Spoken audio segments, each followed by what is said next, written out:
बापूश्री और उनके सत्संग में पधारे हुए सभी भक्त भाई बहनों, मैं इलाहाबाद से आया हूं। मेरा नाम राजीव दीक्षित है और पिछले कुछ वर्षों से मैं भारतीय संस्कृति और इस राष्ट्र को बचाने के एक आंदोलन में लगा हुआ हूं।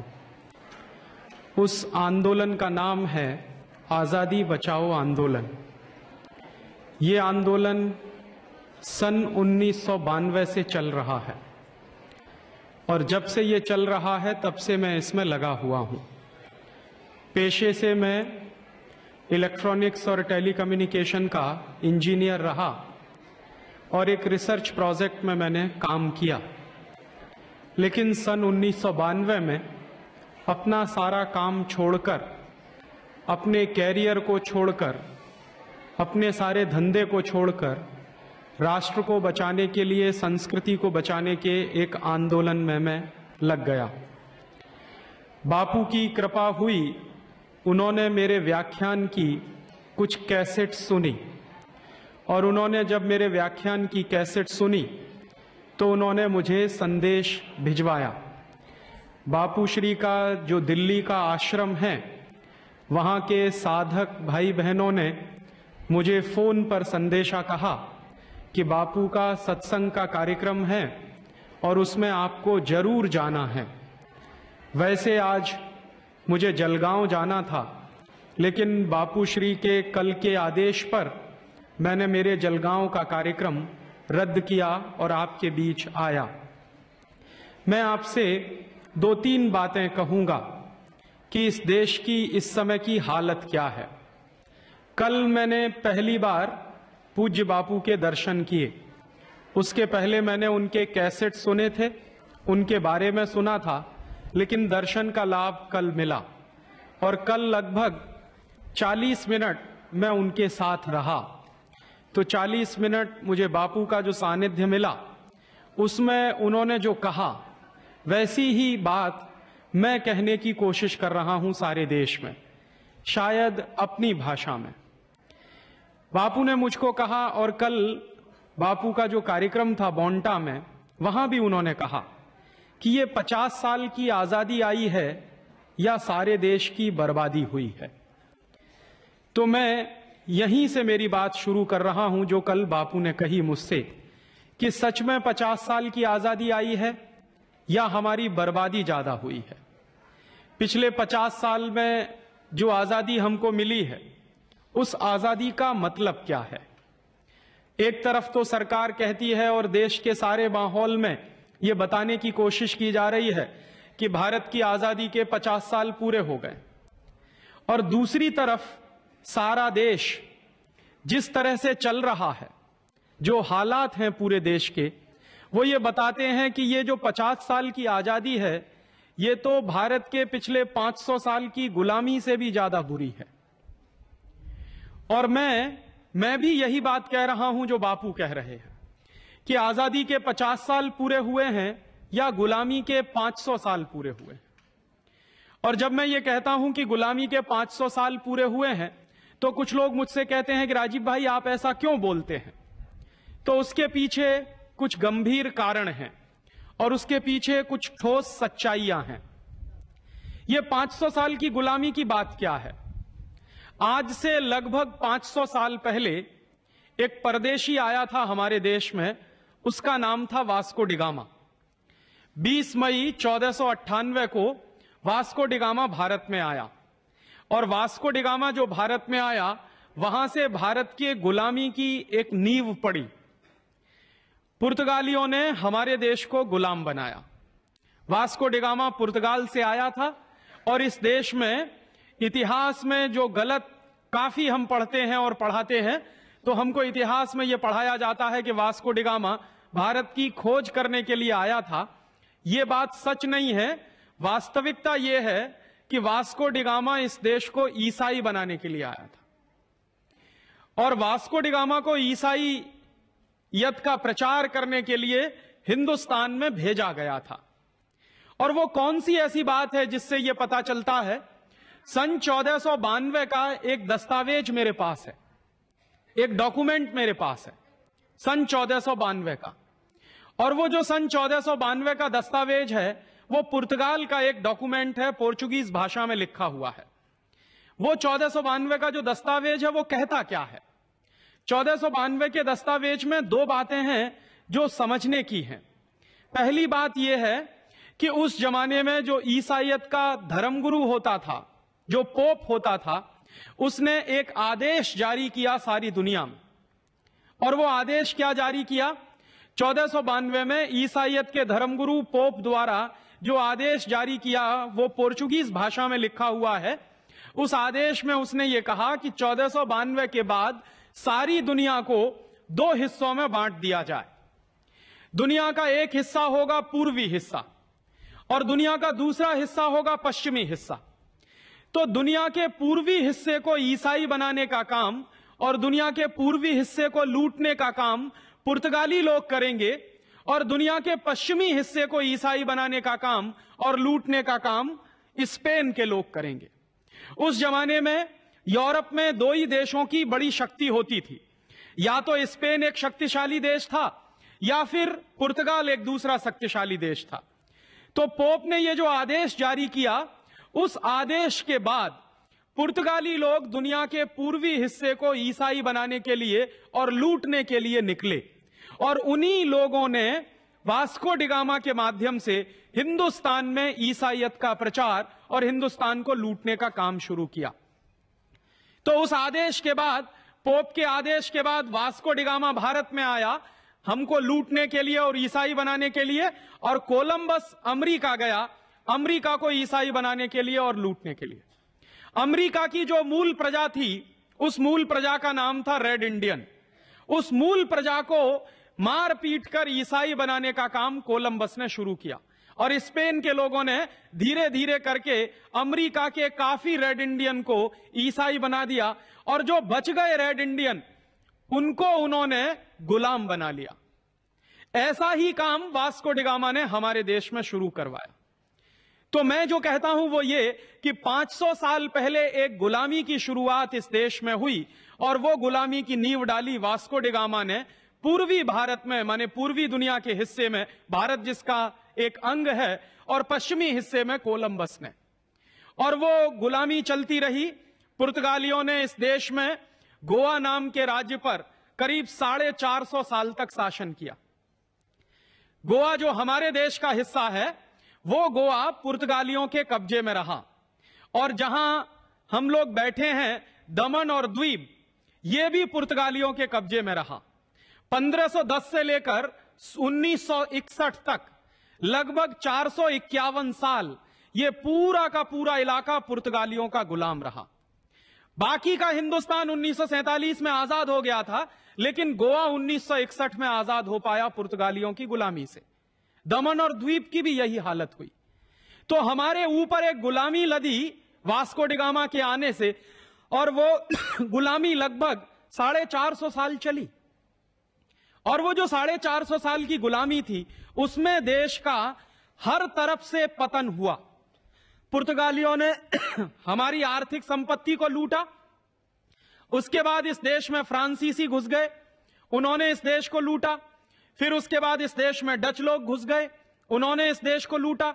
उसके बाद इस देश में अमेरिकन और अमेरिकनों की मदद से ब्रिटिशर्स घुसे, उन्होंने हमारे देश को लूटने की कोशिश की। और इस तरह से लगभग 1498 से लूट की एक नई शुरुआत इस देश में शुरू हो गई। 1498 के पहले भी यह देश लूटा और मुगल आक्रमणकारियों के द्वारा लूटा गया। 10वीं 11वीं शताब्दी के दौर में महमूद गजनवी जैसे लोग आए, उसके पहले मोहम्मद गौरी जैसे लोग आए, और वो लोग भी इस देश को लूटते रहे और यहां की संपत्ति ले जाते रहे। तो लगभग 10वीं 11वीं शताब्दी से इस देश की लूट के इतिहास का एक सिलसिला शुरू होता है। एक तरफ लूट है और दूसरी तरफ भारतीय संस्कृति के विनाश की बात है। तो ये जो पिछले 1000 साल से लूट चल रही है वो 1492 के पहले एक तरह के लोगों द्वारा चलाई गई और 1492 के बाद यूरोप के लोगों द्वारा चलाई गई। 1492 के पहले जो नॉन क्रिश्चियन जनता थी, जो मुस्लिम लोग थे, उन्होंने हमको लूटा और बर्बाद किया। और 1492 के बाद ये क्रिश्चियन लोग घुस गए, उन्होंने हमको लूटा और बर्बाद किया। सबसे ज्यादा बर्बादी हिंदुस्तान में आई पुर्तगालियों के कारण और अंग्रेजों के कारण। और अंग्रेजों ने जो इस देश को लूटने की एक व्यवस्था शुरू की, दुर्भाग्य से वो व्यवस्था आजादी के 50 साल के बाद भी चल रही है। और मैं जब ये कहता हूं कि आजादी के 50 साल या गुलामी के 500 साल, तो उसमें वही मुख्य बात है। अंग्रेजों ने, अंग्रेजों के पहले फ्रांसीसियों ने, फ्रांसीसियों के पहले डच ने, और डच लोगों के पहले पुर्तगालियों ने भारत में लूट की जो व्यवस्था कायम की थी, वही लूट की व्यवस्था आज भी चल रही है। और उसके मैं आपको कुछ ठोस उदाहरण देना चाहता हूं। अंग्रेजों ने इस देश को लूटने के लिए क्या किया, उसका एक छोटा सा उदाहरण देके मैं मेरी बात कहूं। सन 1813 का एक दस्तावेज मेरे पास है, लंदन की पार्लियामेंट का। लंदन में उस जमाने में हाउस ऑफ कॉमन्स चलता था, उस जमाने में हाउस ऑफ लॉर्ड्स नहीं होता था। तो हाउस ऑफ कॉमन्स में लंदन में एक बहस शुरू हुई। क्या बहस शुरू हुई? बहस का टाइटल यह था, how to Christianize India. London में अंग्रेज लोग अपने पार्लियामेंट में बैठकर, वहां के बड़े बड़े नेता इस बात पर बहस कर रहे थे 1813 के सन में कि हिंदुस्तान को ईसाई कैसे बनाया जाए। और इस बहस को जो चलाने वाला सबसे बड़ा अंग्रेजों का नेता माना जाता था, उसका नाम था विलियम विल्बरफोर्स। तो विलियम विल्बरफोर्स भाषण दे रहा था सन 1813 में ब्रिटिश पार्लियामेंट के हाउस ऑफ कॉमन्स में, और कह रहा था कि हिंदुस्तान को ईसाई बनाना हमारा सबसे पहला काम है। तो ईसाई बनाने का तरीका क्या होगा? तो उन लोगों ने जो पार्लियामेंट में बहस चलाई, उस बहस में से उन्होंने 3 बातें तय की और एक प्रस्ताव पारित किया। प्रस्ताव क्या पारित किया? प्रस्ताव यह पारित किया कि हिंदुस्तान को ईसाई बना देना है, हिंदुस्तान को क्रिश्चियन बना देना है। और जब हिंदुस्तान क्रिश्चियन होगा तो वो अपने आप हमारे रास्ते पर चलना शुरू हो जाएगा। तो हिंदुस्तान क्रिश्चियन बनेगा कैसे? इस पर ब्रिटेन की पार्लियामेंट में बहस हुई, और उनके नेताओं ने आपस में जो बहस की, उसके दस्तावेज मेरे पास हैं। और मैं एक पुस्तक लिख रहा हूं, आजादी के 50 साल या गुलामी के 500 साल। उस पुस्तक में वो सारे दस्तावेज मैं छापने जा रहा हूं, प्रकाशित करने जा रहा हूं। तो वो दस्तावेज में क्या उन्होंने तय किया है? उन्होंने तय किया कि हिंदुस्तान को अगर ईसाई बनाना है तो सबसे पहला काम हिंदुस्तान की आर्थिक व्यवस्था को तोड़ना पड़ेगा। हिंदुस्तान में ये जो संपत्ति है, ये जो धन है, इसको लूटना पड़ेगा और हिंदुस्तान को गरीब बनाना पड़ेगा। तो जब हिंदुस्तान गरीब हो जाएगा और जब हिंदुस्तान में भुखमरी आ जाएगी, तो यहां के लोग बहुत आसानी के साथ थोड़े थोड़े पैसे के लिए धर्म परिवर्तन शुरू कर देंगे। तो वो तय कर रहे हैं अंग्रेजों के बड़े बड़े नेता कि पहले हिंदुस्तान को आर्थिक रीति से खलास करना है, और जब यह देश आर्थिक रीति से खलास हो जाएगा, उसके बाद इस देश को राजनीतिक रीति से खलास करना, और फिर राजनीतिक रीति से जब यह देश खलास हो जाएगा, तब इस देश को सांस्कृतिक रीति से खलास करना, और सांस्कृतिक रीति से जब यह देश खलास हो जाएगा, तब इस देश को बहुत आसानी से ईसाई बनाया जाएगा। तो हिंदुस्तान को आर्थिक रीति से खलास करने के लिए अंग्रेजों ने क्या किया? उन्होंने अपनी तमाम कंपनियां हमारे देश में भेजी। ईस्ट इंडिया कंपनी आई, ईस्ट इंडिया कंपनी जैसी अंग्रेजों की सैकड़ों कंपनियां आई, और उन कंपनियों ने क्या किया? हमारे देश में अपना धंधा शुरू किया।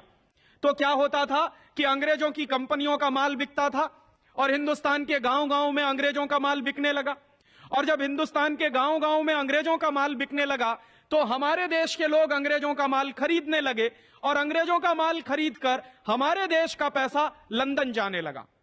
और जब अंग्रेजों का माल इस देश में बिकना शुरू हो गया, तो उसका एक दूसरा नतीजा और निकला कि धीरे धीरे हिंदुस्तान के सारे कारखाने बंद होते चले गए। एक तरफ तो अंग्रेजों की सरकार ने नियम ऐसे बनाए, कानून ऐसे बनाए कि भारतीय व्यापारी व्यापार ना कर सके और भारतीय उद्योगपति कुछ भी सामान बाजार में बेच ना सके। दूसरी तरफ उन्होंने अंग्रेजों की कंपनियों को हिंदुस्तान की लूट के लिए खुला छोड़ दिया। तो धीरे धीरे हिंदुस्तानी बाजार में अंग्रेजों का माल बिकना शुरू हुआ और अंग्रेजों ने यहां से संपत्ति बटोरना शुरू किया, यहां से धन लेना शुरू किया।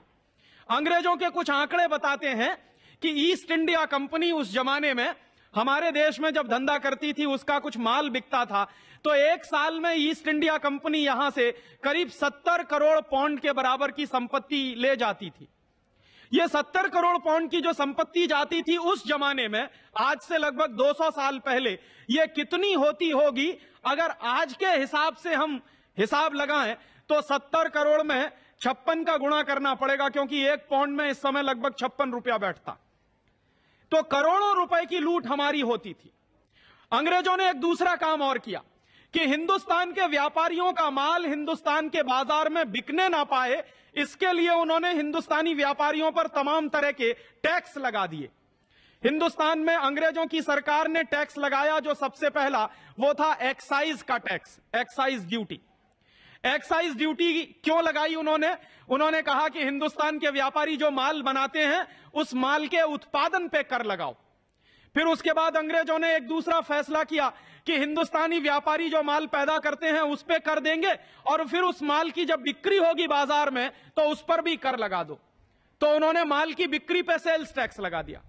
और उसके बाद एक तीसरा कर लगा दिया अंग्रेजों की सरकार ने कि जो माल बाजार में बिकेगा और उससे जो मुनाफा कमाएंगे हिंदुस्तानी व्यापारी, उस पर इनकम टैक्स लगा दो। तो पहले एक्साइज टैक्स लगाया, फिर सेल्स टैक्स लगा दिया, फिर इनकम टैक्स लगा दिया। फिर अंग्रेजों की सरकार ने 2 टैक्स और लगाए। एक टैक्स उन्होंने लगाया टोल टैक्स। हिंदुस्तान के व्यापारी अपने माल को एक गांव से दूसरे गांव में ले जाते हैं, तो जगह जगह जो टोल टैक्स देना पड़ता है वो अंग्रेजों के जमाने का लगाया हुआ। और टोल टैक्स के बाद उन्होंने एक टैक्स और लगा दिया, ऑक्ट्रॉय का टैक्स। ये 5-5 टैक्स उन्होंने हिंदुस्तानी व्यापारियों पर लगा दिए। क्यों लगाए अंग्रेजों की सरकार ने? अंग्रेजों की सरकार ने ये टैक्स इसलिए लगाए कि हिंदुस्तानी व्यापारियों पर अगर ज्यादा से ज्यादा कर लगा दिया जाएगा तो हिंदुस्तानी व्यापारी बर्बाद हो जाएंगे, और अंग्रेजों का माल हिंदुस्तान में टैक्स फ्री कर दिया जाएगा तो अंग्रेजों का माल गांव गांव में बिकना शुरू हो जाएगा। तो हिंदुस्तानी व्यापारियों पर टैक्स लगा के उनका माल महंगा बना दिया, और अंग्रेजों के माल को टैक्स फ्री करके ईस्ट इंडिया कंपनी का रास्ता अंग्रेजों के लिए खोल दिया। इसका नतीजा क्या निकला? इसका नतीजा यह निकला कि धीरे धीरे ये हिंदुस्तान, जो एक जमाने में दुनिया का सबसे बड़ा औद्योगिक देश था, 1835-1840 तक हम दुनिया के सबसे बड़े निर्यातक देश थे। अंग्रेजों की ही सरकार के आंकड़ों के अनुसार 1835 और 1840 में दुनिया का जो कुल व्यापार चलता था, उस व्यापार में 33% हिस्सा हिंदुस्तानियों का होता था। तो एक जमाने में यह सारा देश दुनिया के कुल व्यापार का 1/3 व्यापार करता था। उसके बाद अंग्रेजों की सरकार ने ये जो टैक्स के कानून लगाए, उसका नतीजा ये निकला कि दुनिया का सबसे बड़ा व्यापार करने वाला देश दुनिया का सबसे बड़ा भिखारी देश बन गया। दुर्भाग्य हमारा क्या है? अंग्रेजों की सरकार ने ये जो टैक्स लगाए 5-5, ये टैक्स आज आजादी के 50 साल के बाद भी लगे हुए हैं। और मेरे मन में यही प्रश्न उठता है कि अंग्रेजों की सरकार ने इस देश पर इनकम टैक्स लगाया, अंग्रेजों की सरकार ने व्यापारियों पर एक्साइज की ड्यूटी लगाई, अंग्रेजों की सरकार ने व्यापारियों पर टोल टैक्स और ऑक्ट्रॉय लगाया, तो अंग्रेज तो चले गए 1947 में, तो ये कानून भी चले जाने चाहिए थे टैक्स के। लेकिन दुर्भाग्य से वो टैक्स के सारे कानून आज भी हिंदुस्तानी व्यापारियों पर लगे हुए हैं। जिस तरह से अंग्रेजों के जमाने में हिंदुस्तानी व्यापारियों से टैक्स वसूला जाता था, वैसे ही आजादी के 50 साल के बाद भी यह काम किया जा रहा है। और इसलिए मैं मानता हूं कि अभी शायद आजादी आना बाकी है। और उन टैक्स के कानूनों के कारण जिस तरह हिंदुस्तानी व्यापारी बर्बाद हुए थे, वैसे ही आज हो रहे हैं। आज भी क्या चल रहा है? हिंदुस्तान में ग्लोबलाइजेशन और लिबरलाइजेशन के नाम पर विदेशियों को, विदेशी कंपनियों को खुली छूट मिल रही है, और हिंदुस्तानी व्यापारियों पर लगातार टैक्स बढ़ा बढ़ा के उनको मारने का काम चल रहा है। अंग्रेजों के जमाने में यह धंधा चलता था कि ईस्ट इंडिया कंपनी को खुली छूट मिलती थी और हिंदुस्तानी व्यापारियों को बर्बाद करने के लिए कानून बनाए जाते थे। वही काम आज चल रहा है कि इस देश में विदेशी कंपनियों को तो खुली छूट है, वो चाहें तो 10 साल तक टैक्स भी ना दें और हिंदुस्तान सरकार उनको टैक्स फ्री, टैक्स एग्जेम्पशन करती है, लेकिन हिंदुस्तानी व्यापारियों पर लगातार टैक्स लगा लगा के उन कंपनियों का माल हिंदुस्तान के गांव गांव में बिकवा रही है। और उसके नतीजे क्या निकल रहे हैं? जैसे अंग्रेजों के जमाने में नतीजे निकले थे कि हिंदुस्तानी व्यापार धंधा धीरे धीरे मंदी में फंसा और उसके बाद खलास हो गया, वैसे ही आज हिंदुस्तानी व्यापारियों की हालत ऐसी हो गई है। यहां अगर कुछ व्यापारी भाई बैठे हों तो वो ये बात जानते हैं कि पिछले 40 साल में जितनी भयंकर मंदी इस साल आई है व्यापार में, उद्योग में, उतनी भयंकर मंदी कभी नहीं आई इस देश में। ये जो भयंकर मंदी चल रही है इस देश में आजकल, वो भयंकर मंदी उन नीतियों का परिणाम है जो अंग्रेजों के जमाने में लागू की गई थी और आज भी चल रही हैं। और इसलिए मैं कहता हूं कि हम अभी भी शायद पूरी तरह से आजाद नहीं है। मेरे मन में दुख इस बात का है कि जो कानून अंग्रेजों के जमाने में चलते थे, जिस तरह से चलते थे, वही कानून आजादी के 50 साल के बाद भी चल रहे हैं। जिस तरह से अंग्रेजों ने हिंदुस्तान की अर्थव्यवस्था को बर्बाद किया था, उसी तरह से आज हिंदुस्तान की अर्थव्यवस्था को बर्बाद करने का काम चल रहा है। ऐसे ही मैं आपको एक दो कुछ और उदाहरण दूं कि अंग्रेजों की सरकार ने एक तरफ आर्थिक व्यवस्था बर्बाद की इस देश की, और दूसरी तरफ इस देश की राजनीतिक व्यवस्था को बर्बाद करने के लिए तमाम तरह के कानून बनाए। अंग्रेजों का यह मानना था, एक अंग्रेज ऑफिसर इस देश में आया था, उसका नाम था डलहौजी, और डलहौजी अक्सर यह कहा करता था कि हिंदुस्तान के गांव की व्यवस्था को अगर बर्बाद करना है तो हिंदुस्तान के किसानों से जमीन छीनना शुरू करो। और हिंदुस्तान के किसानों की जमीन छीन छीन कर अंग्रेजों की सरकार उसको अपनी संपत्ति घोषित करती थी। यह किस आधार पर होता था? अंग्रेजों की सरकार ने एक कानून बनाया था 1894 में, उस कानून का नाम है लैंड एक्विजिशन एक्ट। वो जो लैंड एक्विजिशन एक्ट था वो अंग्रेजों की सरकार ने बनाया था हिंदुस्तान के गांव के किसानों की जमीनें छीनने के लिए, और वो जमीनें अंग्रेजों की सरकार की संपत्ति घोषित करने के लिए। दुर्भाग्य से 1894 में जो कानून इस देश में बनाया गया वो आजादी के 50 साल में भी चल रहा है। जिस तरह से अंग्रेजों की सरकारें हमारे देश के गांव के किसानों की जमीनें छीनती थी और गांव वालों को मारकर पीटकर जबरदस्ती उनसे जमीन के हस्ताक्षर कागजों पर करवा लिए जाते थे, ठीक वैसा ही धंधा आज भी इस देश में चल रहा है। आज क्या चल रहा है? पहले हमारी जमीनें अंग्रेजों की सरकार छीनती थी, अब हमारी जमीनें हमारी सरकारें छीन रही। कानून कौन सा है? 1894 का लैंड एक्विजिशन एक्ट। उस जमाने में क्या होता था? अंग्रेजों की सरकारें हमारी जमीन छीनकर ईस्ट इंडिया कंपनी को बेचती थी और अंग्रेजों की कंपनियों को दे देती थी। आज भी हमारे देश के गांव गांव की जमीनें छीनकर विदेशी कंपनियों को बेची जा रही है। सन 1991 से लेकर सन 1997 के जून के महीने तक हिंदुस्तान में 70,000 हेक्टेयर जमीन गांव के किसानों से छीनकर परदेशी कंपनियों को बेच दी गई है। और वो गांव वाले मारे मारे सारे देश में घूम रहे हैं। कितने लोगों को मैं जानता हूं जो मेरे पास आते हैं और कहते हैं राजीव भाई कुछ करिए, तो मैं पूछता हूं क्या हो गया, तो कहते हैं हमारी जमीन छीन ली सरकार ने। क्या किया उस जमीन का? परदेशी कंपनी को बेच दिया। तो मुझे इतना दुख होता है इस बात पर कि जो काम अंग्रेजों की सरकार करती थी वही काम अब हमारी सरकार कर रही है। जो कानून अंग्रेजों की सरकार चलाती थी लैंड एक्विजिशन का, वही कानून इस देश में आज भी चल रहा। और हम कैसे माने कि यह देश में आजादी आई है और आजादी के 50 साल पूरे हुए? ऐसे ही अंग्रेजों ने हिंदुस्तान के जंगलों को बर्बाद करने के लिए एक कानून बनाया था सन 1865 में। उस कानून का नाम है इंडियन फॉरेस्ट एक्ट। और इंडियन फॉरेस्ट एक्ट अंग्रेजों की सरकार ने क्यों बनाया? क्योंकि अंग्रेजों को हिंदुस्तान के जंगलों पर कब्जा करना था और हिंदुस्तान के जंगलों में जो संपत्ति छुपी हुई थी उस संपत्ति की लूट करनी थी। हमारे देश के जो जंगल हैं उन जंगलों में सोने की खदानें हैं, चांदी की खदानें हैं, कोलसा की खदानें हैं, तमाम तरह की बेशकीमती धातुएं वहां मिलती हैं। तो हमारे देश के जंगल तो अरबों खरबों की संपत्ति के मालिक हैं। अंग्रेजों की सरकार ने क्या किया कि उन जंगलों को बर्बाद करने के लिए हिंदुस्तान के लोगों से छीनकर जंगलों को अंग्रेजी सरकार की संपत्ति घोषित कर दिया। 1865 के पहले क्या होता था? 1865 के पहले जो जंगल होते थे वो भारतीय समाज में गांव जो होता था, गांव पंचायत जो होती थी, उसकी संपत्ति माने जाते थे। लेकिन 1865 के उस कानून के बाद वो जंगल अंग्रेजों की सरकार की संपत्ति बन गए। और उसमें अंग्रेजों ने नियम कैसे बनाए? उसमें अंग्रेजों ने नियम ऐसे बनाए कि अगर हिंदुस्तान में अंग्रेज व्यापारी जंगल काटें तो उनको लाइसेंस मिलता था, और कोई हिंदुस्तानी एक व्यक्ति पेड़ काटे तो अंग्रेजों की सरकार उसको सजा देती थी। और यह काला कानून जो अंग्रेजों ने बनाया था सन 1865 में, यह कानून दुर्भाग्य से आज भी चल रहा है। आज क्या हो रहा है इस देश में? आप चाहें तो जंगल से एक भी पेड़ काट नहीं सकते, और अगर आपने पेड़ काट लिया और आपकी शिकायत कर दी गई डिस्ट्रिक्ट फॉरेस्ट ऑफिसर से, तो आपके ऊपर केस चलेगा, मुकदमा हो जाएगा। कभी कभी तो ऐसी हास्यास्पद स्थिति होती है। मेरा एक दोस्त है, बंबई में मुलुंड में रहता, उसकी एक सोसाइटी है जहां पे वो रहता है।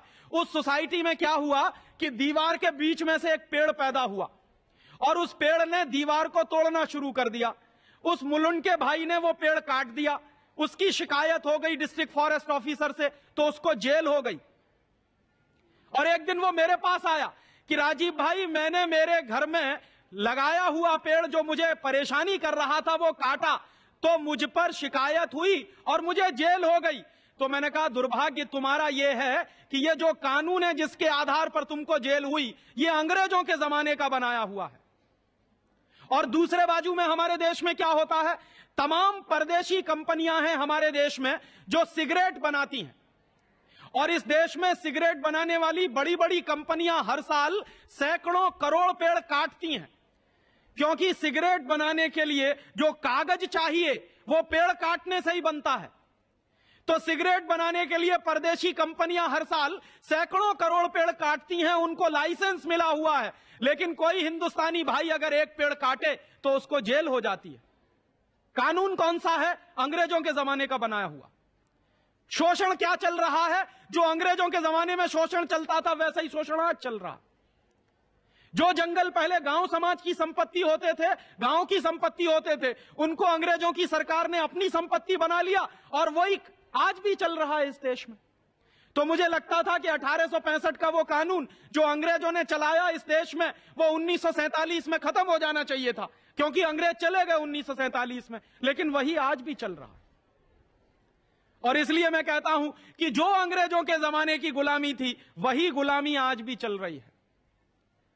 कभी कभी मेरे कुछ दोस्त हैं जो मुझसे मजाक में एक बात कहते हैं कि राजीव, तुम इतनी अंग्रेजों की बुराई करते हो, अगर अंग्रेज नहीं आए होते तो हिंदुस्तान में कभी न्याय की पद्धति नहीं आई होती। तो न्याय की पद्धति माने हमारे देश में जो कोर्ट चलते हैं, लोअर कोर्ट चलता है, हाई कोर्ट चलता है, सुप्रीम कोर्ट चलता है, तो जितने न्यायालय चलते हैं हमारे देश में, ये सब जिस न्याय पद्धति पर चलते हैं वो अंग्रेजों की बनाई हुई है, और उसका एक कानून है। उस कानून का नाम है आईपीसी, इंडियन पीनल कोड। ये आईपीसी का कानून हिंदुस्तान में अंग्रेजों ने चालू किया था सन 1860 में। और ये जो आईपीसी का कानून बनाया था इस देश में, वो अंग्रेजों ने क्यों बनाया था? अंग्रेजों के उस जमाने की जो पार्लियामेंट है, उसमें जब बहस चल रही थी, तो बहस ये चल रही थी कि हिंदुस्तान की समाज की व्यवस्था को अगर खलास करना है तो हिंदुस्तान की न्याय पद्धति को तोड़ना पड़ेगा, और हिंदुस्तान की शिक्षण पद्धति को तोड़ना पड़ेगा। तो हिंदुस्तान की न्याय पद्धति को तोड़ने के लिए अंग्रेजों ने अपनी न्याय पद्धति इस देश में लागू की, आईपीसी, सीआरपीसी और सीपीसी वाली। और हिंदुस्तान की शिक्षण पद्धति और हिंदुस्तान के गुरुकुलों को बर्बाद करने के लिए अंग्रेजों ने इस देश में अंग्रेजियत के स्कूल चलाए, कॉन्वेंट स्कूल चलाए। एक अंग्रेज ऑफिसर था, उसका नाम था मैकॉले। मैकॉले इन दोनों काम के लिए जिम्मेदार था।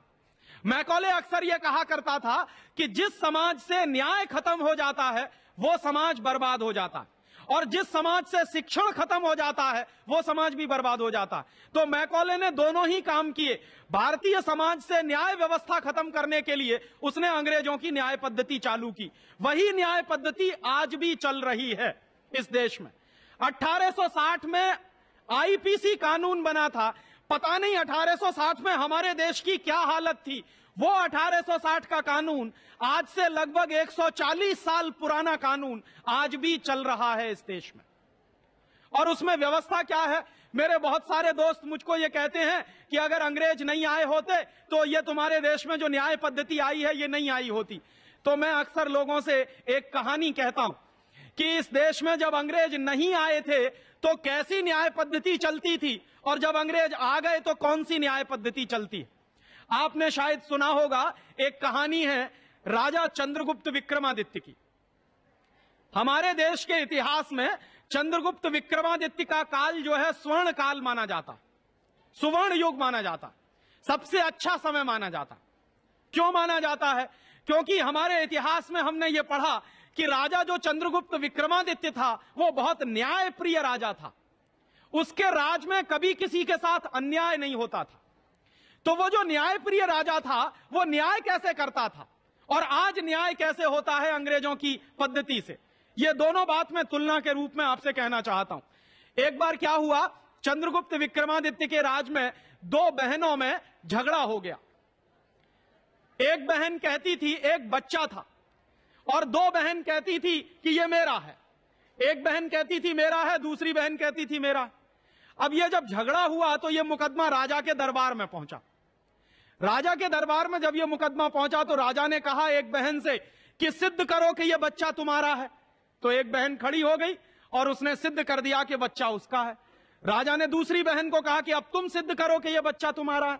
दूसरी बहन भी खड़ी हो गई, उसने भी सिद्ध कर दिया कि वो बच्चा उसका है। राजा धर्म संकट में पड़ गया। धर्म संकट किस बात का कि असली मां कौन है और नकली मां कौन है, यह पता कैसे लगाया जाए।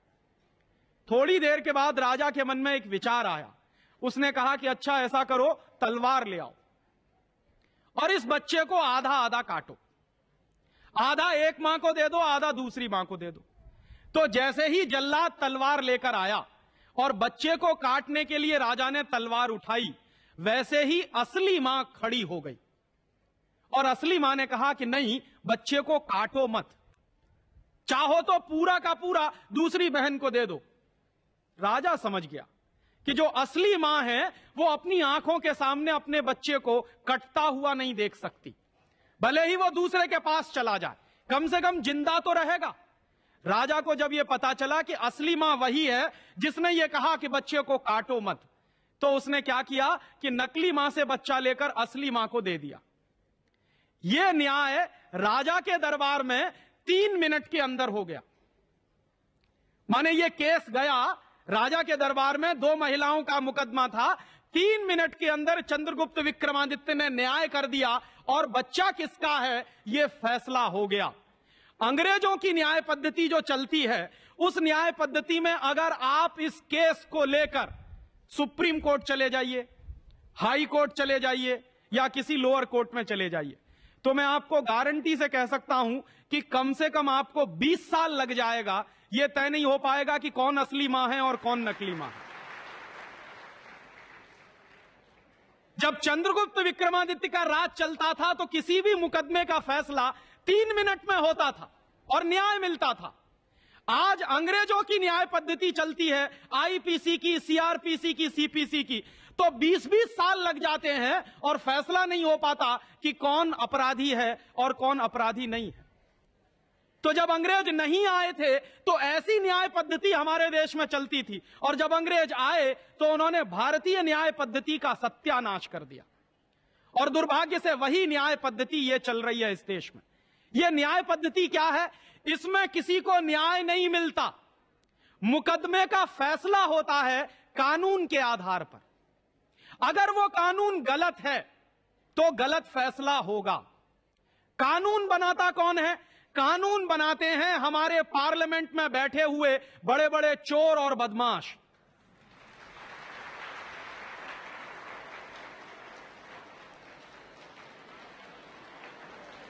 होता है किसी भी कोर्ट में आप जाइए, क्योंकि मैं तो अक्सर कोर्ट में जाता रहता हूं, सरकार के खिलाफ केस करता रहता हूं, बड़ी बड़ी कंपनियों के खिलाफ मैं केस करता हूं।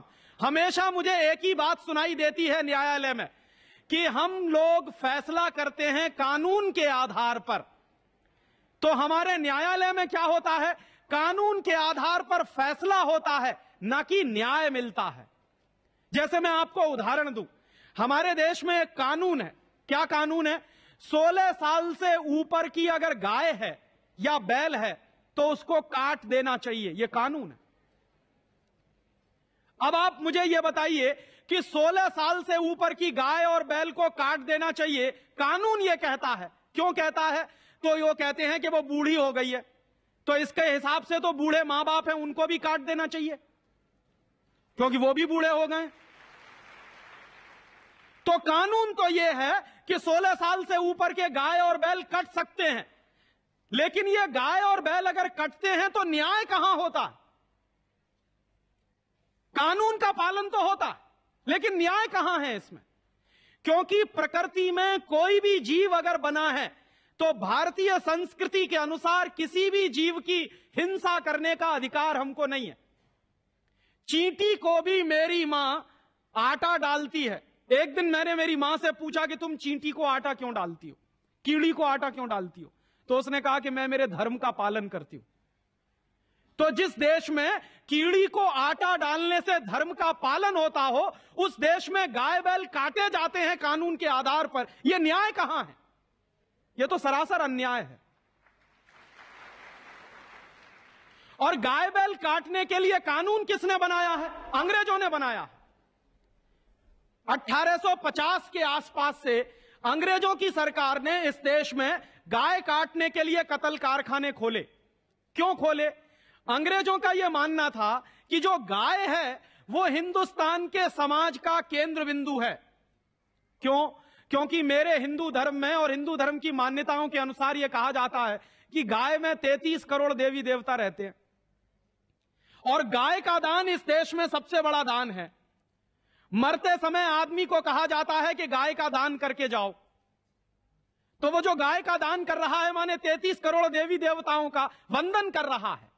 तो जिस देश की परंपराओं में गाय में 33 करोड़ देवताओं का निवास रहता हो, गाय को जिस देश में मां कहा जाता हो, गाय से हम सबकी पूरी की पूरी संस्कृति चलती हो, उसके गोबर से खाद मिलता हो, उसके मूत्र से दवाएं मिलती हो, उस देश में अंग्रेजों की सरकार ने गाय को काटने का कानून बनाया और उस कानून के लिए कत्ल कारखाने खोल दिए और उस दिन से हिंदुस्तान में गाय कटना चालू हो गया। अंग्रेजों ने हिंदुस्तान में गाय काटना क्यों शुरू किया? अंग्रेजों ने हिंदुस्तान में गाय काटना इसलिए शुरू किया कि जैसे जैसे गाय कटेगी वैसे वैसे हिंदू धर्म का नाश होता चला जाएगा।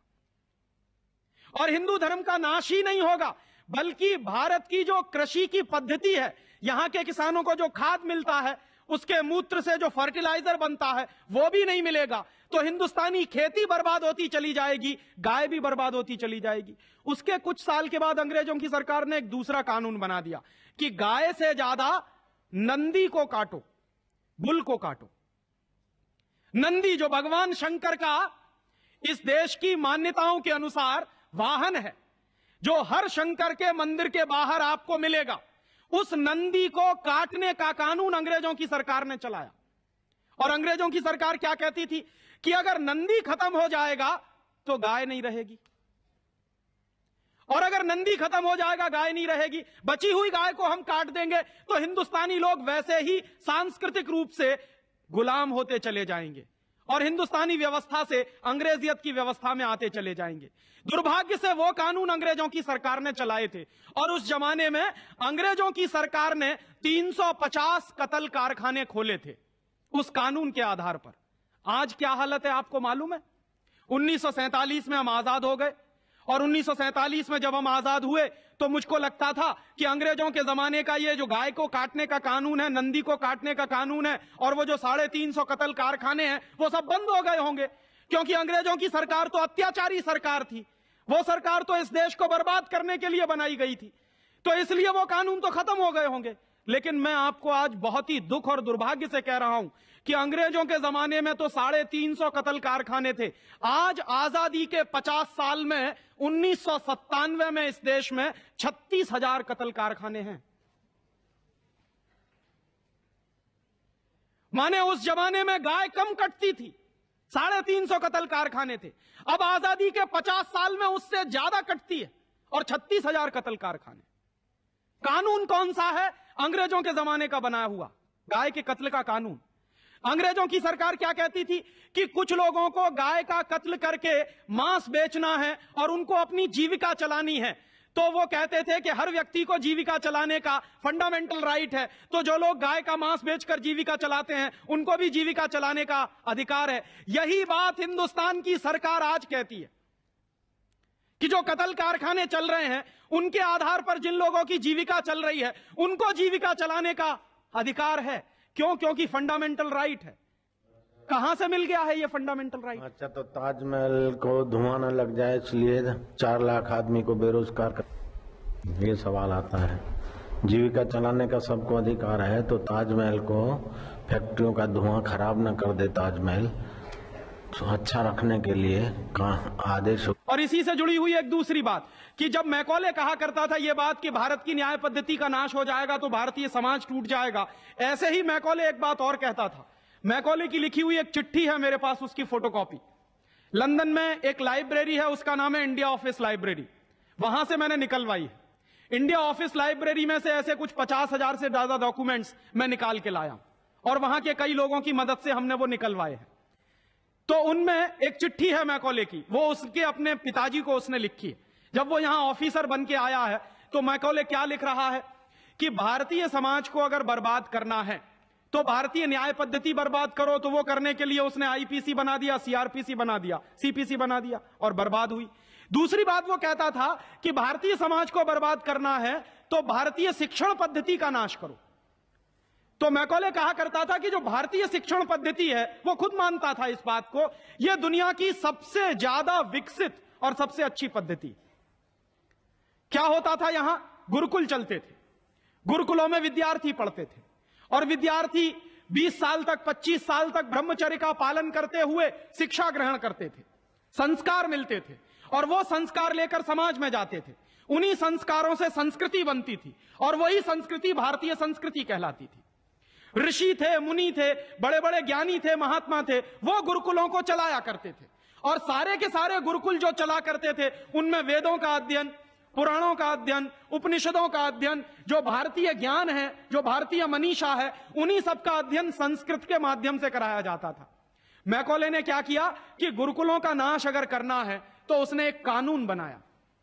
क्या कानून बनाया?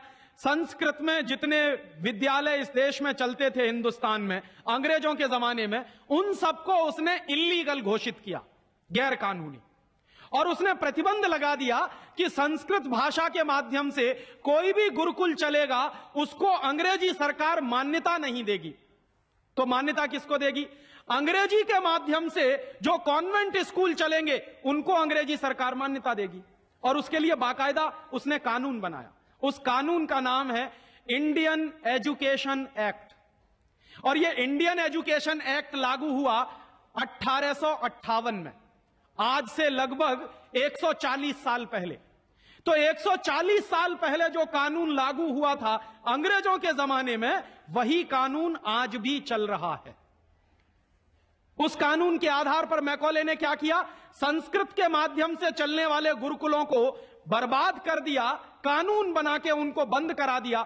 जो उनमें अध्यापक होते थे, गुरु होते थे, उनको मार पीट कर अंग्रेजी सरकार जेल में बंद करती थी। जो विद्यार्थी अध्ययन के लिए जाते थे उनको रोक दिया जाता था, उनका अध्ययन ना होने पाए उसके लिए समस्याएं खड़ी की जाती थी। और दूसरी तरफ कॉन्वेंट स्कूल चालू कर दिए और उसमें अंग्रेजी के माध्यम से शिक्षण देना शुरू किया।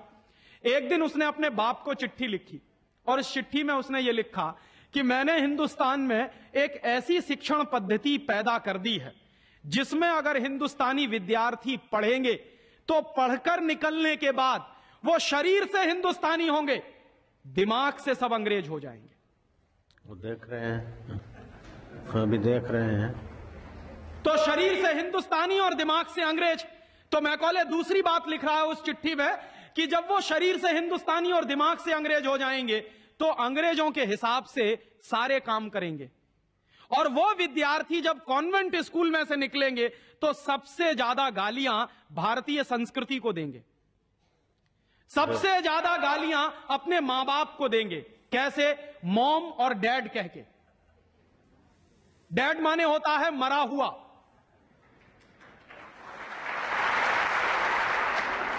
और मम्मी माने होता है शव। इजिप्ट में आप जाइए, मिस्र एक देश है, वहां पे मम्मीज कहा जाता है किसको? मरे हुए आदमी के शव को। तो हमारी मां हो गई मम्मी, मम्मी, और पिताजी हो गए डैड।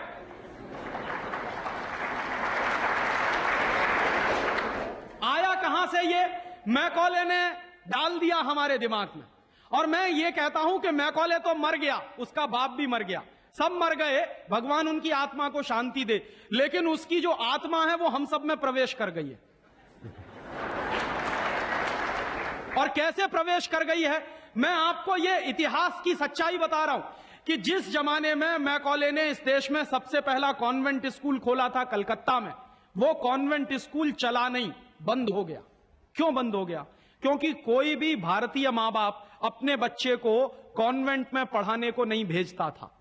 अंग्रेजों के जमाने की बात बता रहा हूं। अंग्रेज अपनी पूरी ताकत लगाकर भी इस देश में कॉन्वेंट स्कूल चला नहीं पाए, लेकिन अंग्रेजों के जाने के बाद गांव गांव में, गली गली में कॉन्वेंट स्कूल चल रहे हैं।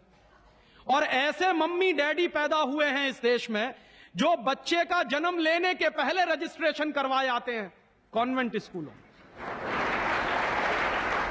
कहते हैं कि अगर रजिस्ट्रेशन नहीं कराया तो एडमिशन नहीं मिलेगा। तो कॉन्वेंट स्कूल में पढ़ाना बहुत जरूरी है बच्चे को। और मैं अक्सर पूछता हूं कि काहे को पढ़ाते हैं कॉन्वेंट स्कूल में? तो कहते हैं राजीव भाई, जब हमारा बच्चा कॉन्वेंट में पढ़ेगा तो बहुत स्मार्ट बन जाएगा। तो मैं पलट के पूछता हूं कि जरा बताइए स्मार्टनेस क्या होती है? तो अक्सर मां बाप मुझे जवाब देते हैं जो दिल्ली बंबई में रहते हैं कि हम बच्चे को कॉन्वेंट में इसलिए पढ़ने को भेजते हैं कि जब वो कॉन्वेंट में पढ़ेगा तो टाई लगाएगा, मोजे जूते पहनेगा, बढ़िया सूट है। तो अंग्रेजों के देश में टाई इसलिए लगाई जाती है कि वहां ठंडी बहुत पड़ती है, सर्दी बहुत पड़ती है, और एक साल में 6 महीने भयंकर बर्फ पड़ती है। कभी कभी तो यह हालत होती है कि 6-7 महीने सूर्य भगवान के दर्शन नहीं होते। और वहां की जलवायु ऐसी है कि आज अगर सूर्य निकला तो जरूरी नहीं है कि कल भी निकलेगा, परसों भी निकलेगा, नरसों भी निकलेगा। भारत में ऐसा नहीं है। आज अगर निकला है तो कल भी निकलेगा, परसों भी निकलेगा, 3 महीने बाद भी निकलेगा, 1 साल बाद भी निकलेगा, ऐसे ही निकलेगा। इंग्लैंड के लोग ये गारंटी से नहीं कह सकते। तो वहां ठंडी बहुत पड़ती है, सर्दी बहुत पड़ती है। और जिन देशों में सर्दी बहुत पड़ती है, ठंडी बहुत पड़ती है, वहां के लोगों को अक्सर जुकाम बहुत होता है, नाक चलती है। तो जब नाक चलती है तो उस नाक को पोंछने के लिए बार बार जेब से रूमाल निकालना पड़ता। तो उन्होंने क्या किया कि एक रूमाल गले में लटका लो जो नाक पोंछने के काम आएगा। और टाई का माने क्या होता है? अंग्रेजी का शब्द है TIE। टाई का माने होता है गले के चारों तरफ लटकाया गया कोई कपड़ा। किस काम आता है वहां पर? नाक पोंछने के। क्यों करते हैं? क्योंकि ठंडी बहुत पड़ती है, सर्दी बहुत पड़ती है। हमारे देश में तो 1 साल में 9 महीने गर्मी पड़ती है, और यहां गुजरात में तो 12 महीने गर्मी पड़ती है। मैं तो यूपी का रहने वाला हूं, वहां थोड़ी बहुत ठंडी जरूर पड़ती है, यहां तो बिल्कुल नहीं पड़ती। तो वहां तो इसलिए टाई लगाते हैं कि उनको जरूरत है उसकी। हम हमारे बच्चों को क्यों लटका रहे हैं अपने गले में टाई? मर गए अंग्रेज और चला गया मैकॉले, लेकिन उसकी आत्मा का वास हम सब में हो गया। जिसको देखो वो कॉन्वेंट स्कूल में घुसा रहा है अपने बच्चों को, जिसको देखो वो अंग्रेजियत की तरफ ले जा रहा है। बड़े शर्म की बात है, शर्म की बात है, सावधान होना चाहिए। एक बार बंबई में मैंने एक जगह व्याख्यान में पूछा, पढ़े लिखे कुछ लोग बैठे थे, कि आप अपने बच्चों को कॉन्वेंट में क्यों भेजते हैं? आपको मालूम है कॉन्वेंट का मतलब क्या होता? यूरोप के देशों में कॉन्वेंट का मतलब क्या होता? यूरोप में हजारों साल एक परंपरा रही है जो हमारे यहां कोई सोच भी नहीं सकता उसके बारे में। यूरोप की परंपरा क्या रही है हजारों साल? वहां बच्चे लावारिस छोड़े जाते हैं। आज भी यूरोप के देशों में, अमेरिका में आधे से ज्यादा बच्चे लावारिस तरीके से बड़े होते हैं। और यह परंपरा आज से 100-150 साल पहले तो बड़ी भयंकर थी। तो यूरोप में क्या होता था कि बच्चा पैदा हुआ, छोड़ दिया चर्च के सामने, छोड़ दिया अनाथ आश्रम में, छोड़ दिया किसी और संस्था में, वहां बड़ा होगा। तो जो लावारिस बच्चे वहां पैदा होते हैं, उन लावारिस बच्चों की पढ़ाई लिखाई, उनकी व्यवस्था करने का काम जिस जगह पर किया जाता है उसको कहते हैं कॉन्वेंट। हाँ, बड़ो तुम्हारे छोटे कॉन्वेंट कॉन्वेंट में जा रहे हैं। कॉन्वेंट का माने होता है लावारिस बच्चों के पढ़ने लिखने का स्थान। माने जिन बच्चों के मां नहीं है, जिनके बाप नहीं है, जिनके दादा दादी नहीं है, जिनका कोई कुटुंबीजन नहीं है, उन बच्चों को पढ़ाने के लिए जो स्कूल चलाए गए यूरोप में, उनको कॉन्वेंट स्कूल कहते हैं। तो हम हमारे बच्चों को कॉन्वेंट में क्यों भेज रहे हैं? हाय राम, तौबा तौबा। यहां तो मां भी है और बाप भी है, लेकिन हम इतने बेवकूफ हो गए हैं कि मां बाप के रहते हुए बच्चे को लावारिस बनाने के लिए कॉन्वेंट में भेज रहे हैं। और वहां जाके बच्चे पढ़ते हैं तो क्या पढ़ते हैं? कल जो बापू कह रहे थे किस्से में, वही बंबई में एक दंपत्ति ने मुझे कहा, पति पत्नी थे, कहने लगे राजीव भाई अगर बच्चा अंग्रेजी नहीं पढ़ेगा तो पीछे रह जाएगा। तो मैंने उनसे पूछा आपको मालूम है दुनिया में कितने देशों में अंग्रेजी चलती है? तो कहने लगे अंग्रेजी तो अंतर्राष्ट्रीय भाषा है। मैंने कहा आपको तब जानकारी नहीं है। दुनिया में इस समय 200 देश हैं जो संयुक्त राष्ट्र संघ के नक्शे पर हैं, और उन 200 देशों में से मात्र 12 देशों में अंग्रेजी चलती है। बाकी 188 देशों में उन देशों की अपनी भाषाएं चलती हैं। तो 200 देशों में से मात्र 12 देशों में अंग्रेजी चलती है, तो अंग्रेजी अंतर्राष्ट्रीय कैसे हो गई? अगर 200 में से 150 देशों में अंग्रेजी चलती तो मैं मान लेता कि अंग्रेजी अंतर्राष्ट्रीय भाषा, लेकिन मुश्किल से 12 देशों में जो भाषा चलती है उसको हम कहते हैं कि अंतर्राष्ट्रीय भाषा। और दूसरी बात, उसी दंपत्ति ने कहा कि राजीव भाई अंग्रेजी बहुत समृद्ध भाषा है, बहुत रिच लैंग्वेज है। जो शब्द उन्होंने इस्तेमाल किया, रिच लैंग्वेज माने समृद्ध भाषा। तो मैंने उनसे कहा कि दुनिया में अंग्रेजी से ज्यादा रद्दी दूसरी कोई भाषा नहीं है। बिल्कुल। क्यों? उसका कारण है, उसका कारण है जानते हैं क्या है? अंग्रेजी में चाचा, मामा, ताऊ, मौसा, फूफा सब अंकल, और काकी, ताई, मौसी और सब आंटी। अब आप मुझे जरा यह बताइए कि मौसा में और फूफा में फर्क होता है कि नहीं होता? क्या आप फूफा को मामा बना सकते हैं? या यह बताइए कि मौसी में और काकी में फर्क होता है कि नहीं होता? क्या मौसी काकी हो सकती है? दुनिया की जिस भाषा में रिश्तों को कहने के शब्द ना हो वो सबसे रद्दी भाषा है। बिल्कुल ठीक। हमारे यहां हिंदुस्तान में जितनी भाषाएं चलती हैं, हर भाषा में परिवार के रिश्तों को कहने के लिए विशेष शब्द हैं। वहां नहीं है। वहां क्या है? सब इन-लॉज हैं, चाहे वो लड़की वाले हों चाहे लड़के वाले हों। पता ही नहीं चलता कि ये लड़के वाले इन-लॉज हैं कि लड़की वाले इन-लॉज। या तो सब अंकल हैं या तो सब आंटी हैं। क्यों है ऐसा?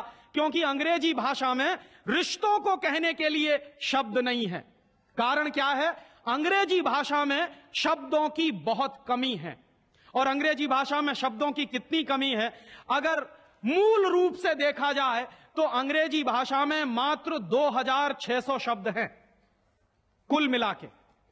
और दुनिया की तमाम भाषाओं से जो उधार लिया है अंग्रेजों ने, फ्रेंच भाषा में से लिए हैं, जर्मन में से लिए हैं, इटालियन में से लिए हैं, लैटिन में से लिए हैं, तो तमाम भाषाओं से जो उधार लिए हुए शब्द हैं वो मिला दिए जाएं तो कुल मिला के बैठते हैं 12,000। अंग्रेजी के मूल शब्द हैं 2600 और बाकी के शब्दों को मिला दें तो कुल बैठते हैं 12,000। अब आप हिसाब लगाइए, अंग्रेजी में कुल मिला के 12,000 शब्द हैं। गुजराती में आपको मालूम है कितने शब्द हैं? गुजराती भाषा में 40,000 से ज्यादा शब्द हैं। अब आप मुझे यह बताइए कि अंग्रेजी बड़ी हुई कि गुजराती? तो काहे को नहीं पढ़ाते अपने बच्चों को गुजराती में? और एक दूसरा उदाहरण दूं कि अंग्रेजी में कुल मिला के 12,000 शब्द हैं और मराठी भाषा है हमारे देश की, उसमें इस समय 48,000 शब्द हैं। अंग्रेजी से 4 गुनी बड़ी है मराठी। और हिंदी का हिसाब लगाऊं तो अंग्रेजी में इस समय 12,000 शब्द हैं, हिंदी में इस समय करीब 72,000 शब्द हैं। और हिंदी से एक कदम आगे चलिए, संस्कृत, तो अंग्रेजी में कुल मिला के 12,000 शब्द हैं, संस्कृत में कुल मिला के 1.5 लाख शब्द हैं। और संस्कृत से एक सीढ़ी और ऊपर चढ़िए, प्राकृत, जिसको हम सब भूल गए। प्राकृत को अगर ध्यान में रखें तो प्राकृत में 2.5 से 3 लाख शब्द हैं। दुनिया की सबसे बड़ी भाषा हमारे पास है, लेकिन हम बेवकूफों को मालूम नहीं है कि हमारे पास क्या है। हम पढ़े लिखे इडियट हैं, अंग्रेजी में कहें तो। भाग रहे हैं एक ऐसी भाषा के पीछे जिसमें मात्र 12,000 शब्द हैं, और अपनी भाषाएं छोड़ते चले जा रहे हैं। और ये जो भाषा की गुलामी होती है, ये बहुत खतरनाक होती है। जो आदमी अपनी भाषा बदल सकता है, वो किसी दिन अपनी मां भी बदल सकता। और ये मैं बहुत गंभीर बात कह रहा हूं। आपको कुछ दिन के बाद इस देश में कॉन्वेंट्स में से पढ़कर निकले हुए बच्चे ये कहते मिलेंगे कि वो कहते हैं ना, कॉन्वेंट के बच्चे, उनको तो हर चीज इंपोर्टेड चाहिए। Imported car, imported pen, imported pencil, imported television, imported refrigerator. अभी कुछ दिन के बाद कहेंगे कि अब हमको इंपोर्टेड मम्मी पापा भी चाहिए, क्योंकि आपकी शक्ल उनको अच्छी नहीं लगने वाली। वो तो जो भाषा पढ़ रहे हैं उसके संस्कार ले रहे हैं। तो अंग्रेजी पढ़ रहे हैं तो अंग्रेजी के संस्कार ले रहे हैं, और अंग्रेजी के संस्कार तो अंग्रेजियत के संस्कार हैं। और अंग्रेजियत के संस्कार में तो मां और बाप की इज्जत करने की बात उनको कभी सिखाई नहीं गई है। वो तो आपको भी 2 कौड़ी का मान के फेंक देने वाले। और दुर्भाग्य से यही होता है। कॉन्वेंट स्कूल से निकले हुए बच्चे जितनी गाली अपनी मातृभाषा को देते हैं, अपनी संस्कृति को देते हैं, अपने परिवार को देते हैं, उतनी शायद कोई नहीं देता। तो मैकॉले जो कहा करता था, वो बात आज हमको दिखाई देती है कि कॉन्वेंट में पढ़कर निकलेंगे बच्चे तो ये शरीर से हिंदुस्तानी होंगे, दिमाग से अंग्रेज होंगे। और इसी के संबंध में एक आखिरी बात उसने और कही थी कि ये जो भाषा की गुलामी होती है, ये आदमी के स्वतंत्र चिंतन को रोक देती है। अगर आपको मौलिक चिंतन करना है, अगर आपको स्वस्थ चिंतन करना है, और ऐसा चिंतन करना है जिसमें से कुछ नई रचना हो, तो वो आप अपनी मातृभाषा में ही कर सकते हैं। दुनिया में मातृभाषा में पढ़कर बड़े बड़े वैज्ञानिक पैदा हुए हैं। हम लोग, अक्सर मैं लोगों को कहता हूं कि जो लोग कॉन्वेंट के पीछे पागल हैं, उनको मैं अभी ताजा ताजा उदाहरण देता हूं। हिंदुस्तान में एक वैज्ञानिक है, उसका नाम है डॉक्टर एपीजे कलाम। डॉक्टर एपीजे कलाम को इस साल भारत रत्न मिला है।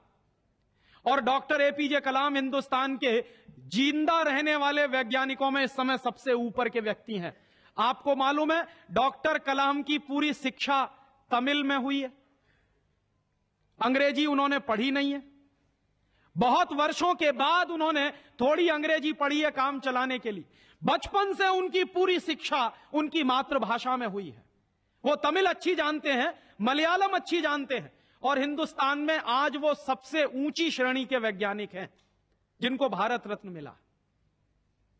दुनिया के ऐसे तमाम वैज्ञानिकों के मैं उदाहरण दे सकता हूं। आइंस्टाइन, अल्बर्ट आइंस्टाइन, सारा का सारा काम अपनी मातृभाषा में करता था, जर्मन में, और इसलिए इतना बड़ा बना। फ्रांस में एक वैज्ञानिक था मैक्स प्लैंक, जिसकी थ्योरीज हमारे जैसे इंजीनियर्स को पढ़ाई जाती थी जब हम पढ़ते थे। मैक्स प्लैंक की पूरी शिक्षा फ्रेंच भाषा में हुई थी। तो हम लोग जो अपने मन में गलतफहमी पाल कर बैठे हैं कि हमारे बच्चे अगर अंग्रेजी में नहीं पढ़ेंगे तो उनका विकास नहीं होगा, मैं आपको इसके उल्टी बात कह रहा हूं कि अगर आपके बच्चे अंग्रेजी में पढ़े तब उनका विकास नहीं होने वाला, वो गधे बन जाएंगे, विनाश होगा। हम लोग क्या कर रहे हैं, अपने बच्चों को कॉन्वेंट में भेज कर गधा बना रहे हैं। गधा जानते हैं क्या होता है? गधे के ऊपर बोझा लादते चले जाइए, लादते चले जाइए, लादते चले जाइए, बेचारा चुपचाप चलता चला जाता है, चलता चला जाता है। आजकल बच्चों के कंधे पर जो बस्ते हमने लाद दिए हैं, जरा उनका वजन तो कर लीजिए। जो बच्चे का वजन है उससे ज्यादा बस्ते का वजन है। अभी से आप अपने बच्चे को स्पॉन्डिलाइटिस का मरीज बना रहे हैं। जितना वजन उसका कंधा ढो नहीं सकता, उससे ज्यादा वजन उसके कंधे पे लटका हुआ, और बेचारा वो बस्ता लेके जाता है, लौट के आता है। जब लौट के आता है तो घंटों घंटों का होमवर्क उसको दे दिया जाता है। आप क्या करते हैं, अपनी मगजमारी कम करने के लिए उसका एक ट्यूटर रख देते हैं। ट्यूटर क्या करता है कि स्कूल का होमवर्क मिला, ट्यूटर ने अपना होमवर्क दे दिया। बच्चे का खेलना कूदना बंद, और बच्चा अगर खेलेगा नहीं कूदेगा नहीं तो उसका विकास कैसे होने वाला। तो या तो आपने फंसा दिया बेचारा होमवर्क। मैं अच्छे अच्छे घरों में जाता हूं, सबके बच्चे क्या कर रहे हैं, होमवर्क कर रहे हैं, सवेरे से शाम तक होमवर्क चल रहा है, कभी खत्म होने में ही नहीं आता। भला हो ऐसे स्कूलों का। और उस होमवर्क में से बना क्या रहे हैं और वो होमवर्क कर क्या रहे हैं। मैं आपको मेरी आप बीती सुनाता हूं, किसी दूसरे की नहीं। मैं भी बचपन में अंग्रेजी में मैं पढ़ा, और मैं सबसे ज्यादा गालियां मेरे मां बाप को देता हूं इसके लिए। मेरे पिताजी ने, वो एक बड़े ऑफिसर हैं, ये करने के लिए कि बेटा अंग्रेजी में पढ़ना चाहिए तो बड़ा बनेगा, तो मुझको भी पढ़ा दिया। अब अंग्रेजी माध्यम की जो पढ़ाई है, अंग्रेजियत की जो पढ़ाई है, वो क्या है। मैं आपको एक सॉलिड एग्जाम्पल दूं मेरा। मुझको गणित पढ़ाया जाता था। गणित में क्या पढ़ाते थे, एक फॉर्मूला था जो मुझको रटवाते थे क्लास 9th में जब मैं पढ़ता था। क्या फॉर्मूला था, x plus y whole square is equal to x square plus 2xy plus y square, x minus y whole square is equal to x square minus 2xy plus y square. और अक्सर इसमें गड़बड़ी होती थी, plus का minus होता था, minus का प्लस होता था। तो क्या होता था, मेरी पिटाई होती थी, क्लास में पिटाई होती थी। और मेरे जो अध्यापक थे तो मुझको खूब चिढ़ाते थे और मुझको खूब उल्टा सीधा कहते थे। एक दिन मैंने ये तय किया कि सब छोड़ छाड़ के ये 2 फॉर्मूले रटूंगा। तो रटने के लिए मैं बैठ गया, सब काम एक बाजू में। अब ये x प्लस वाई और x माइनस वाई में मैं घुस गया। लिख लिख के मैंने किलो किलो कॉपियां बर्बाद कर दी, किलो किलो कागज बर्बाद कर दिया, पता नहीं कितने बॉल पेन बर्बाद हुए होंगे। और 3-4 महीने की उस भयंकर मेहनत के बाद मुझको कुछ फॉर्मूले याद हो गए। अब वो फॉर्मूले मैं सीख के आया। दुर्भाग्य से मैं बताऊं कि 3-4 महीने के सैकड़ों घंटे बर्बाद करके, अपना खून सुखा के, मार खा के, बेइज्जती बर्दाश्त करके मैंने जो फॉर्मूले पढ़े वो मेरे जीवन में आज तक कभी काम में नहीं आए। और दूसरे बाजू में मेरी मां ने, जो बहुत पढ़ी लिखी नहीं है, मुझको एक फॉर्मूला सिखाया। क्या सिखाया, एक पहाड़ा सिखाया। आधा, सवाया, 1.5 गुना, 2.5 गुना, 3 गुना, 3.5 गुना, ये मुझे सिखाया। और वो मेरे जीवन में रोज काम आता। लेकिन कहा क्या जाता है कि मेरी मां तो पढ़ी लिखी नहीं है, पीएचडी नहीं किया उसने। तो जो बिना पीएचडी होल्डर है, जिसने कुछ पढ़ा लिखा नहीं है, आज की भाषा में, उसने मुझे ऐसी चीज सिखाई जो जीवन में रोज काम आती है। और जो बड़े बड़े पीएचडी होल्डर प्रोफेसर्स ने मुझे सिखाया वो जीवन में कभी काम नहीं आया। और आप अपने बच्चों को यही पढ़ा रहे हैं। कॉन्वेंट स्कूल के जितने क्यूरिकुलम हैं और उसमें बच्चे जो कुछ पढ़ रहे हैं, उसमें से 95% बेकार जाने वाला है। उस 95% का उनके जीवन में कभी कोई इस्तेमाल होने वाला नहीं। ये आप कहिए तो मैं जहां कहिए वहां लिख कर दे दूं, क्योंकि मैं भुगत चुका हूं इस बात को। और वो जो 95% आप पढ़ा रहे हैं, आपके बच्चे के अगर काम नहीं आने वाला है, तो उसके लिए आप लाखों रुपए बर्बाद कर रहे हैं, करोड़ों घंटे बर्बाद कर रहे हैं। उस बच्चे का मन मस्तिष्क आपने दबा दिया है होमवर्क के नीचे, झूठी शान और प्रतिष्ठा में। आप अपने बच्चों को गधा नहीं बना रहे हैं तो क्या बना रहे हैं?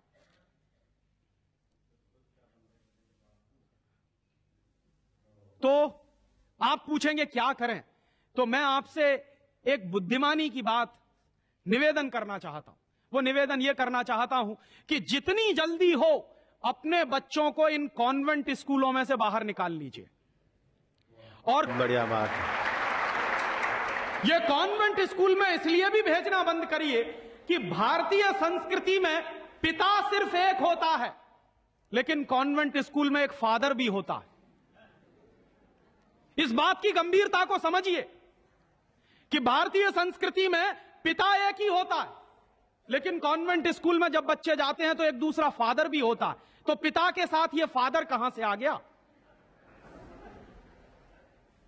और अगर पिता के साथ फादर आ गया तो पता नहीं क्या क्या आ जाएगा आपके घर में। हां, यह मैं चेतावनी के रूप में कह रहा हूं आपसे। यह सिर्फ इशारे से समझ लीजिए कि अगर बच्चे की पढ़ाई के साथ पिता के साथ फादर आया है तो और बहुत कुछ चला आएगा आपके बच्चे के संस्कार में। और कहीं ऐसा ना हो जाए कि आपके देखते देखते आपका बच्चा क्रिश्चियन ना बन जाए, ईसाई ना बन जाए।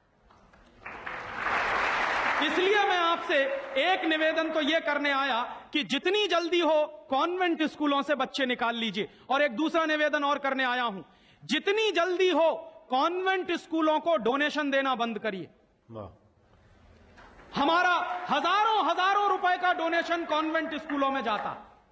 एक बच्चे का एडमिशन कराना है तो वो कहेंगे बिल्डिंग फीस दे दो, वो कहेंगे डोनेशन दे दो, वो कहेंगे इसकी फीस दे दो, उसकी फीस दे दो, और रोज रोज कोई ना कोई मांग चढ़ी ही रहती है।